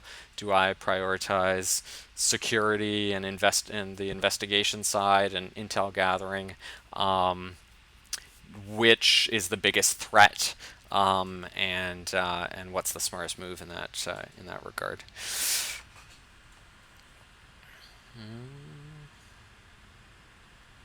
Yeah, parades and festivals, that sort of thing. Similarly, you could have some interesting things around crowd control, around VIPs moving through your city.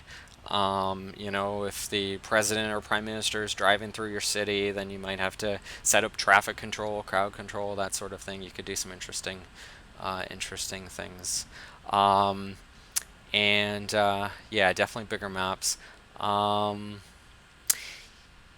Yeah, as we definitely pretty much most of the units and vehicles that we have right now are placeholder. We're going to do a lot more work to build those out, but definitely as we finish them, as we create new models, as we create new skins, the instant we have something new there, we'll share with you.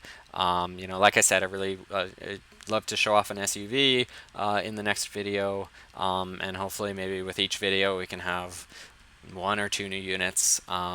We'll also, we'll put pictures, we'll put photos and videos on the Discord server, on YouTube, on Facebook. So wherever you choose to follow us, whatever's convenient for you, we can show that stuff. I see some map editor things on here. A map editor would certainly take quite a bit of work on our part, but it's on the to-do list. It's something that we'd love to do for sure. And the more maps that you guys can create, the fewer we have to create. And I'm sure you guys are going to come up with great ideas and more creative ideas than we can for maps. And if you want to create something that maybe mimics your hometown or mimics a real life place that you're interested in, then that would be so awesome as well. So we'd love to be able to give you guys that kind of capability. I won't lie, it's going to be a ways away because something like that's going to take quite a bit of effort.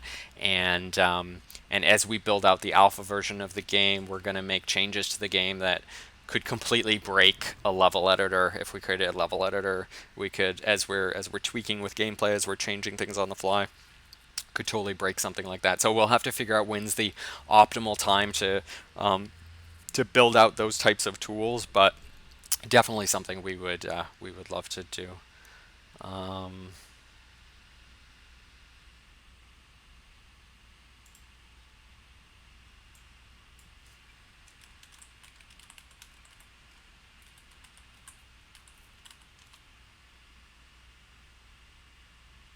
well, and some folks are having trouble with the Discord link, which is crazy because I copied and pasted it.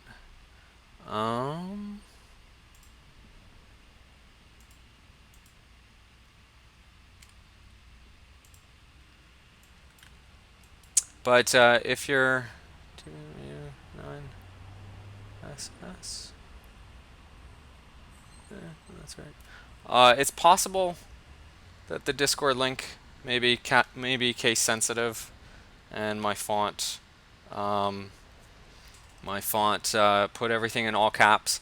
So yeah, use what people are saying in the chat. I think it's case sensitive was the possible issue, and it's not all caps. It should be 2, lowercase v, lowercase m, uppercase U, 9, uppercase S, uppercase S. 2, lowercase Victor, lowercase Mike, uppercase Uniform, 9, uppercase Sierra, uppercase Sierra.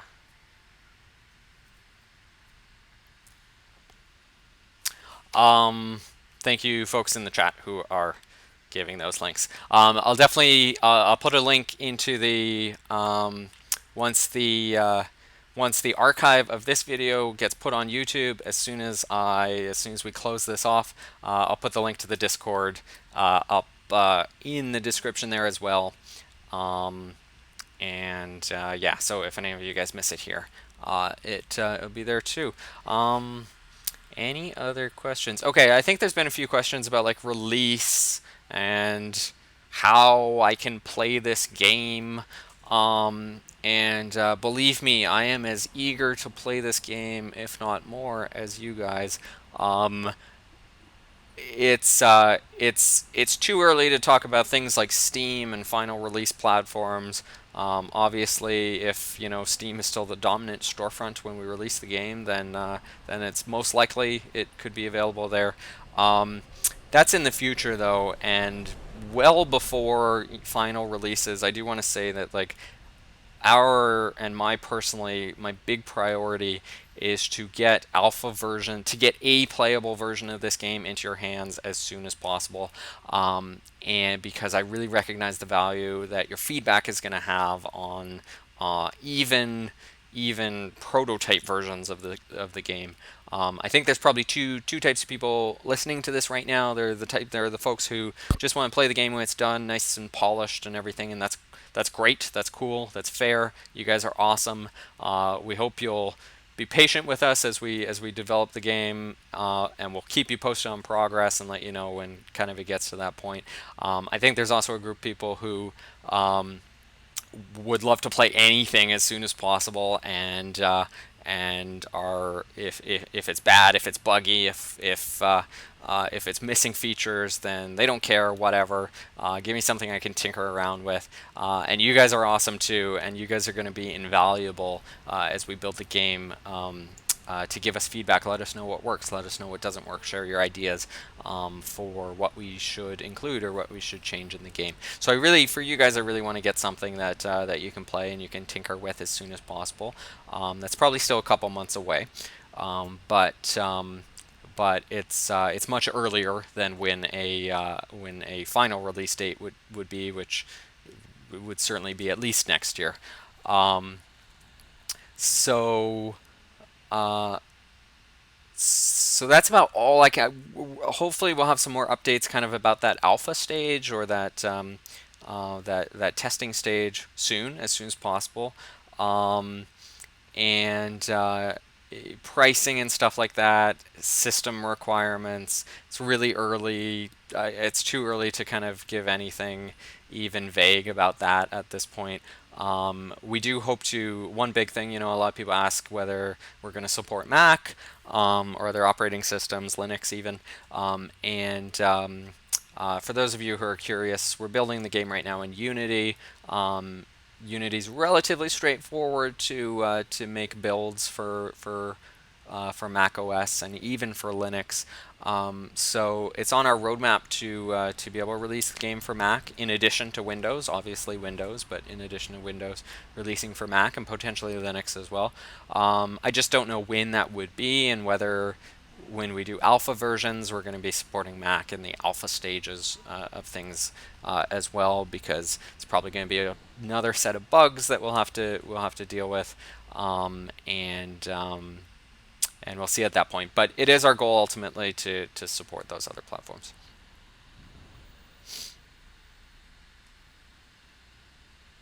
A good question there. Will it be a paid alpha? So if you wanted to get your hands on an alpha version when we did release it, would that require payment of some point? That's a decision that's still to be finalized. I would say the answer is probably yes. Um, but anything that we would ask you to pay is going to be commensurate to the value that we think that you're going to be getting. And there's probably still some folks out there, back from the Kickstarter or whatnot, that are in a position to and would really love to support us financially significantly. You guys are awesome. That's fantastic, and maybe there'd be an avenue for that in the near future. But for those who kind of just want to get their hands on the game, tinker around with the alpha, tinker around with a version of the game that's going to be bad, that's going to be buggy, then if that does require payment to get into that club, we will. All I can kind of say is we'll make that payment comparable to the value of the game, which is going to be limited at that point, and not ask you to pay a full final retail version. Um, but but yeah, any other questions? Again, even if you have to kind of repeat them, radio traffic. Um, yeah, so Kyle's question there about radio traffic and potentially customizing that, customizing it to what you use in real life. Yeah, that's interesting. That that's an interesting idea, and I'll have to think about how that might be implemented if you wanted to customize the way that your units talk.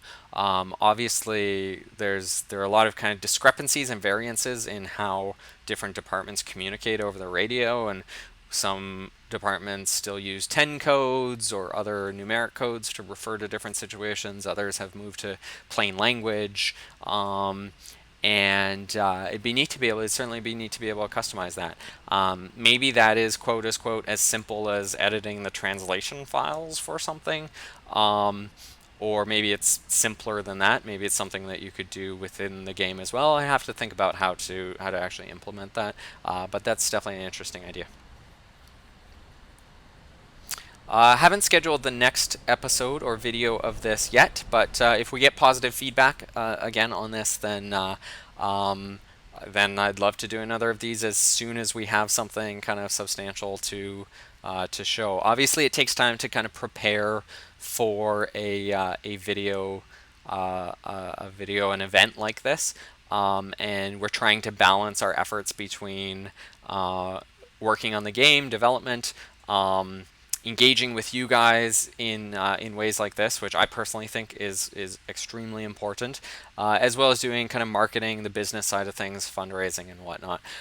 So we've got a lot of kind of things to balance in terms of our time. But if you guys think that videos like this and events like this are valuable, then I can definitely prioritize them.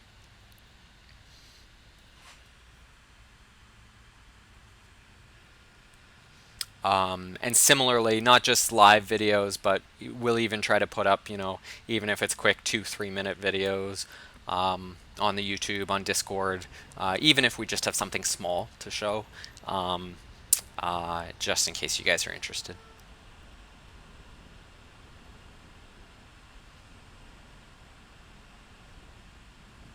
Oops.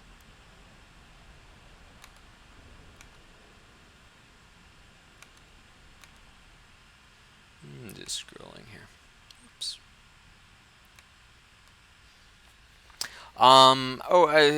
Quick couple questions here, but I just try to pull out a couple of them. But someone mentioned kind of different crimes during the holidays would be interesting, and that's actually a really good point.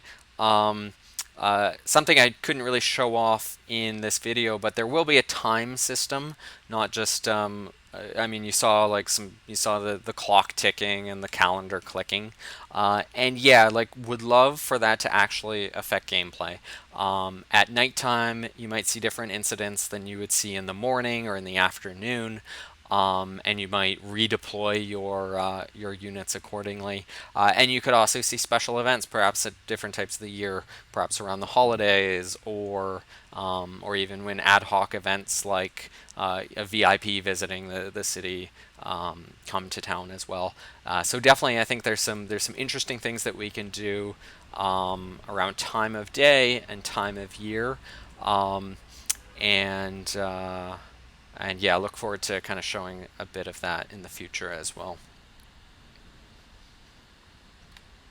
Yeah, and investigations and casework will be a big part of the game, and a big gap that I haven't showed you guys at all. So in some ways they'll be similar to incidents in that um, uh, a particular investigation or case would get spawned. You know, maybe you get a call about a burglary, but the burglary has already taken place. So there's no offender on the scene to catch, but you assign an officer to it anyways, and the officer can go and investigate the premise, see if they can collect evidence. The idea would be with cases with investigations, that as officers perform different tasks, different activities, if they perform those tasks effectively, so if that officer goes to the scene of the crime, collects some evidence, they do a good job of collecting evidence based on their training, based on their skills, based on their equipment, whatever. They do a good job of collecting evidence, then they'll generate leads. Leads, that is. They'll generate leads that they can pursue, and then those leads kind of lead to them being able to perform other activities to gather more information and potentially create more leads. And then eventually, if that goes well, they'll establish some suspects. They may have a single suspect or a couple different suspects, and depending on what activities they perform, depending on whether you decide they should do surveillance or whether they should do forensic work or whatever they should prioritize, their investigation might go in a different direction, and different suspects might come to the forefront in terms of who you might be able to charge with this crime. When you decide, you generally have the decision to decide when to press charges. I know obviously in real life that's usually a mutual decision depending on where you are, between a police force and a district attorney or some sort of legal professional that works for your government. But you might decide to press charges against whichever suspect seems to have the most evidence against them. And then a couple different things could happen if through your investigation already you know where that suspect is, then you might be able to kind of just go and get them. Depending on how risky you think that is, then you might be sending two officers to just knock on their door and ask them to surrender, or you might be sending a significantly sized SWAT team to their door to execute a risky felony warrant service. So depending on the situation, that could kind of go in different directions as well. But that's kind of the gist of it. There are also plans longer term to kind of build out even more expansive investigations. So if you had a serial killer, perhaps, who was terrorizing your city, you kept having homicide after homicide after homicide, and all signs pointed to a single individual perpetrating these crimes, then you could have an investigation that lasts years potentially. You could also potentially have investigations into criminal organizations. So you might have a gang that's operating in your city. I'll talk about organized crime a bit more in the future because there's a lot we can do there with that. But you might have again a long-term investigation into some sort of organized crime, some sort of criminal organization within your city, and there could be a lot of interesting things we can do there. So I'll leave it at that for now. Talk about that a bit more in the future as well. Um,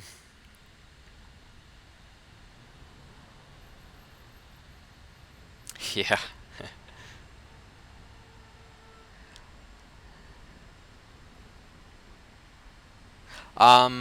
Okay, a couple more quick things before I jump off as well. Maybe stick around for 10 more minutes.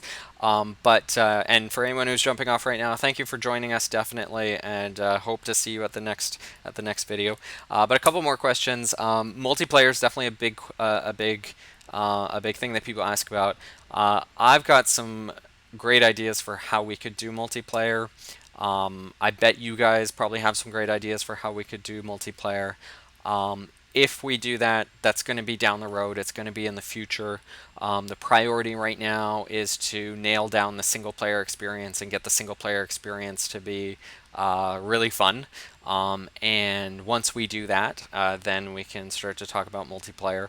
But I do, for those of you who are enthusiastic about potentially playing this with your friends, um, I share your enthusiasm, and I think we can do some really cool things there. And even if we're not ready to build that out yet, I definitely love to have some conversations with you guys about what you think that could look like, what ideas you have, and hopefully we can get to that at some point once we get the single player thing down.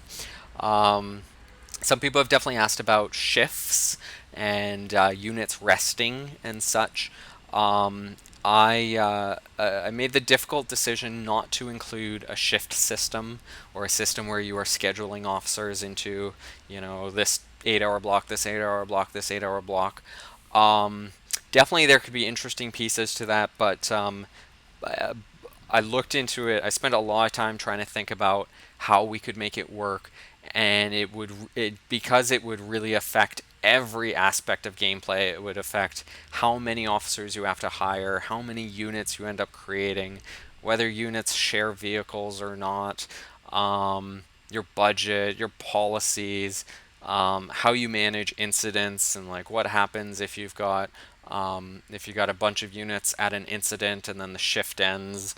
Um, you're going into overtime, so now you have to build out like some sort of overtime management system, which is certainly realistic. That's what happens in real life, but it would add a lot of complexity to an already very complicated game. What will be a very complicated game. So for now, the decision was made not to include kind of a shift scheduling system. I want you to become really kind of close to the officers that you hire and really know them in depth and know each of their skills and what equipment each of them have. And when you have 3 different shifts you have to manage, that's just going to be a lot more difficult as well. Nothing's ever off the table though.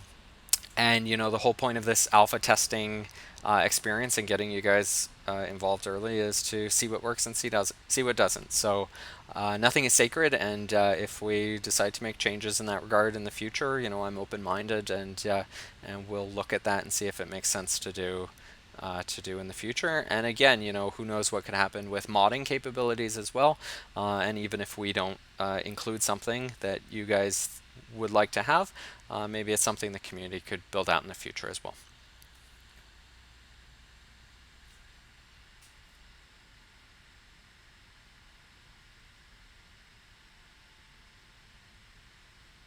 Hmm. Yeah, definitely some ideas for how we could make it work. Um, the question about my inspiration is definitely an interesting one. This has been Keep the Peace has been a bit of a side project for a long time, and it was about 2 or 3 years ago that I decided to really dive into it seriously and eventually full time. It had been something that I was tinkering with for many, many, many years beforehand. Um, and it's kind of hard to point to a single inspiration. I think I grew up playing the earliest strategy games, the very first SimCities, the very first Transport Tycoon, um, and Theme Hospital, and all sorts of Civilization, certainly, all sorts of early strategy games. And at the same time, I grew up around a lot of really amazing law enforcement officers and guys and girls that were doing great things in their community, and I thought that was really interesting and cool, and the equipment was cool, and the cars were cool, and the early idea behind Keep the Peace was kind of just a marriage between those two interests, I think, and really nothing more exciting than that, you know. I think a lot of people I knew grew up interested in going into law enforcement, being a police officer, perhaps. I thought that sounded really dangerous. I was more interested in being the police chief and being able to manage everything and hire the officers and create the units and pick the equipment and everything. That was more interesting to me. But so I think it kind of just grew out of that. You know, I think though it wasn't the original inspiration, I think a lot of people are asking, you know, over the last 4 or 5 years, like they're asking the question what the role of law enforcement should be in our communities, and they're thinking about the most effective ways to perform law enforcement, which is probably one of the most important things that we and that our governments one of the most important services that our governments perform, you know, maybe in some small way this game can be a way to experiment with those different strategies as well, to give you the opportunity to try different things. And if you were to be the chief of your police department, what would you do differently? What policies would you enact? What types of officers would you hire, and what would you prioritize? I think I don't know. I think that's interesting.